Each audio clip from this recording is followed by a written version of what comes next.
My name is Adriana Bolivar. Joseph Levin Manning. Tika. My name is Cameron Failer. I am 22 and 11 months, almost 23. I am 23 years old. I am 24. I'll be 25 in 2 weeks. I'm 22 years old. I think my favorite movie, at least right now, is Finding Nemo. I just really like action movies. It just keeps moving. Cars blowing I up. like to sing a lot. Not when other people are around. I like the beach. I would say probably senior year that I realized I was gay. The closest thing I guess I could say was I was in 5th grade and I remember like I was looking at this girl and I thought she was really pretty and I'm like, okay, I don't think that's normal. But then I was like, no, I can't be gay, because by then I already knew what gay was and I was like, no, I can't be gay. And then as the time progressed, like since I liked boys, I was just like, oh, okay, well, I mean, it's just a phase. And then officially, I knew that I was attracted to girls officially, like I couldn't deny it anymore. In 11th grade, when I was in high school, my junior year, and it was because I really liked this one girl. Thinking back in my life, like, I think it's really hard to pinpoint one time that I fully realized I was gay. I think it was a very slow and gradual process. I look back at my life now and I'm like, how did I not know I was gay? Elementary school, I was crushing on this guy. I mean, it's like my best friend. Probably the first time I started considering it as a possibility would have been the end of high school, around 17, 18 years old. It wasn't until I was about 19, almost 20, that I started to realize that I was in fact gay, and that it wasn't just some passing feeling or abstract thought, but that it was more soon to be. It was going to be a reality. I was in ROTC and we were having a drill competition, and some of my friends spent the night at my house, and one of my good best friends, Jackie, she was sleeping next to me and we were talking a lot and we just made out. And I was like, oh wow, so I kind of like this. That was February 4th, 2006. I feel for almost anyone coming to terms with this kind of thing, it is a struggle initially. The few who don't struggle are either in denial or have very fortunate, strong self-identities and lots of support. My aunts were relatively supportive. My mother and my siblings were not. The exact quote that I got from my mother was, "I saw that demon in you when you were 5," and that was the end of that conversation. My mom already knew. My mom has been asking me if I was gay since I was in high school. And I don't know, like, my family pretty much took it well. My mother was the most supportive person in the world. She was like, oh my God, I'm so happy. As long as you're happy, I don't care. I mean, my father insulted the hell out of me. I have 3 younger half-siblings on his side. They're all girls. So like the first thing he said to me was, don't disrespect your sisters. And I was like, what? Everyone, I think, wants their parents to accept them for who they are, and not only accept them, but to celebrate them for being true to themselves.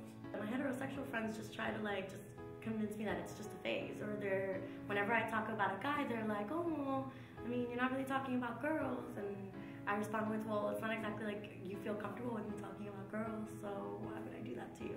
It was really rough to just try and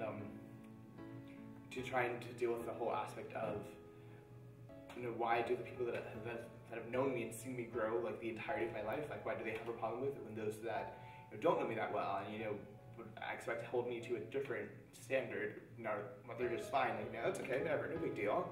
And it really confused me. Part of me is just really disappointed because it's part of who I am. There's a big percentage of, you know, teenage boys and girls, but mostly boys, homosexual boys, killing themselves because people are bullying them. I have a cousin of mine, he's younger, and he's gay, and him coming out was a big deal.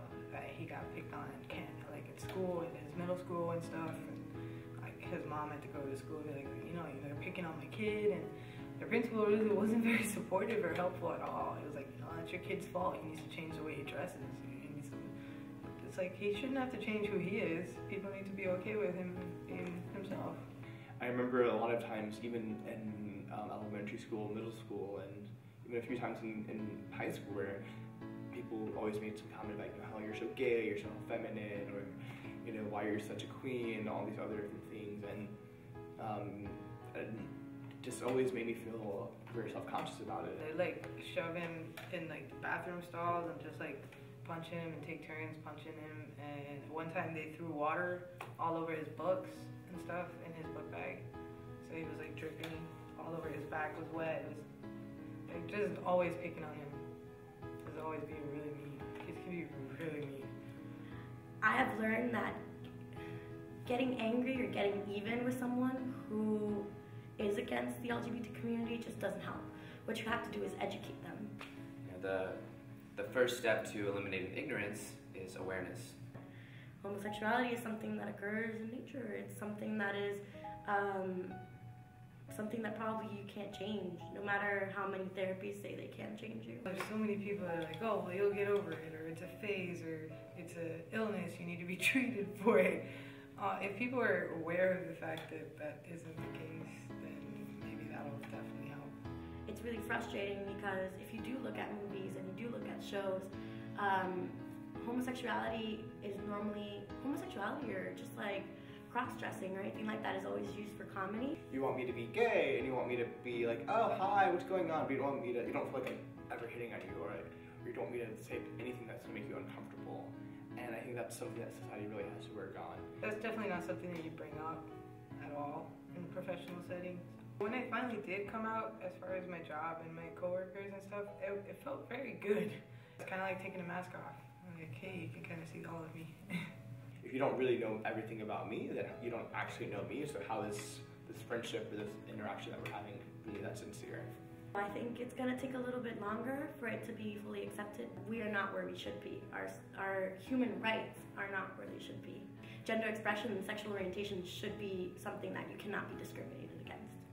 That's when things will really change. We still, as a society, have a lot to learn and a lot to do to make, you know, others feel comfortable, and that goes for both the gay community and the non-gay community. I have friends that, you know, like to dress in drag and or identify as transgender, and they're always there's always like, you know, oh, is that a man or is that a woman? When you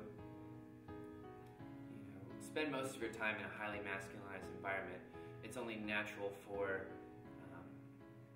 this part of my identity to be questioned and not easily understood.